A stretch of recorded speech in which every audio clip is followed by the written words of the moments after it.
Hello friends, we are starting the financial accounting topic, amalgamation of company. At SY level, we have already studied the amalgamation of a partnership firm. In that topic, we know what is the meaning of amalgamation, what is the purpose of amalgamation, and what is the procedure which is to be completed in the amalgamation of partnership firm. So you are know something about the amalgamation of partnership firm, and in this year we are going to study the amalgamation of companies. As per the Companies Act 2013, the amalgamation of companies can take place. The amalgamation means when the two or more companies come together and form a new company. That procedure is known as amalgamation.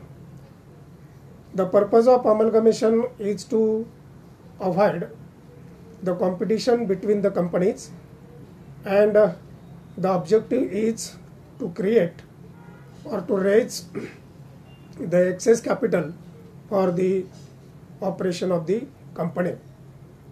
The amalgamation is take place according to the accounting standard 14, in which the various provisions are given regarding the amalgamation of company. The first provision, or we can say important thing, is that when the amalgamation of companies take place, the companies must be having the unique type of production.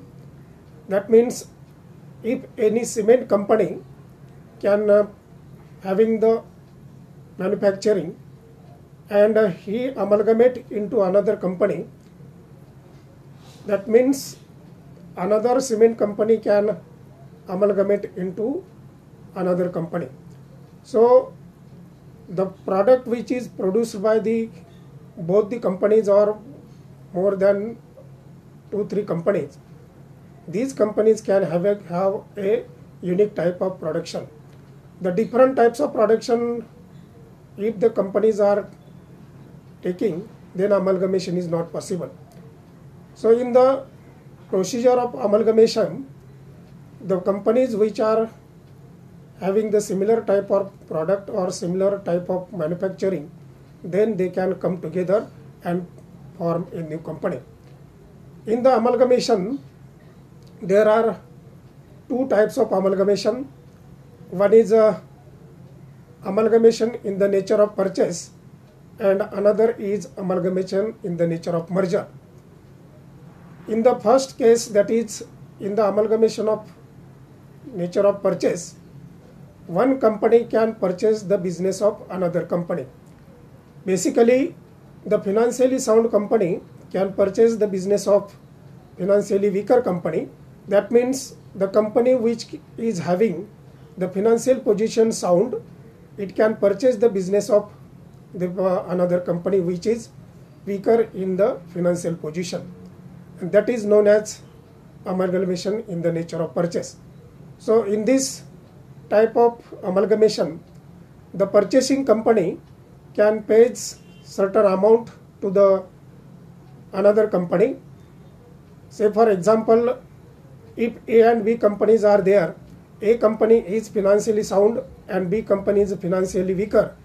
At that time, financial company can, that is financially sound company can purchase the business of financially weaker company, and the A company can pay the amount to the another B company which is financially weaker. That is known as purchase consideration.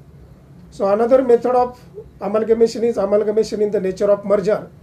In this case, there is no purchase of any type of company, but one company can merge into another company, and the both companies are working or they are having the operation of the company. The purpose or objective of the amalgamation of companies is to reduce the cutthroat competition between or among the companies. Then the amalgamation takes place for creating the more funds or capital which is raised by both the companies. Then the management expertise or skill can also be available because of the amalgamation of company. So if we consider the advantages of the amalgamation is that the companies can operate their business very effectively, they can utilize the managerial skills very properly, the market which is captured by the companies that can be very well, and in future both the companies are having good financial position and are going to operate their business very effectively. So new types of projects, again development, expansion is also possible for the such type of companies. That's why amalgamation is very important. Now when the purchasing companies can pay some amount to the another company, that amount is known as that is PC, and PC is to be calculated by 4 methods. There are 4 methods which we have studied already in the SY level also, but in the company amalgamation, the PC is to be calculated as per lump sum method. The first method is lump sum method, under which the amount of PC is given already in the problem, so we can't calculate the PC. So whatever may be the amount given by A company to B company in the lakhs or crores of rupees, that is the amount of PC. Another method is net asset method.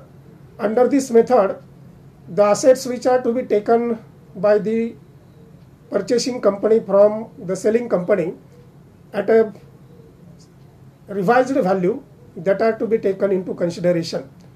There are all assets which are to be taken, that is to be considered, and which liabilities are also taken over, that is to be deducted from the assets. So net assets taken over minus net liabilities taken over is equal to amount of PC. So net asset method is calculation of PC is very simple.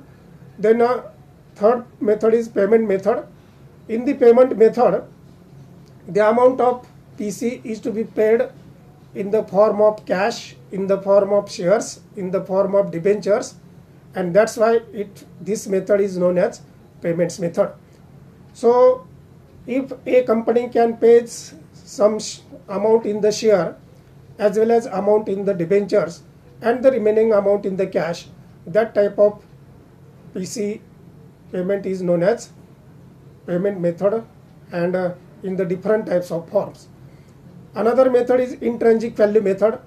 Under this method, instead of paying the amount in shares, debentures or in cash, the purchasing company can have some ratio or proportion of payment. That is, if for 1 share in the new company they are paying 2 shares, like that, so accordingly the ratio is to be calculated and the amount per share is to be paid. So amalgamation of company and the calculation of PC is the main thing in the amalgamation of the company. Thank you.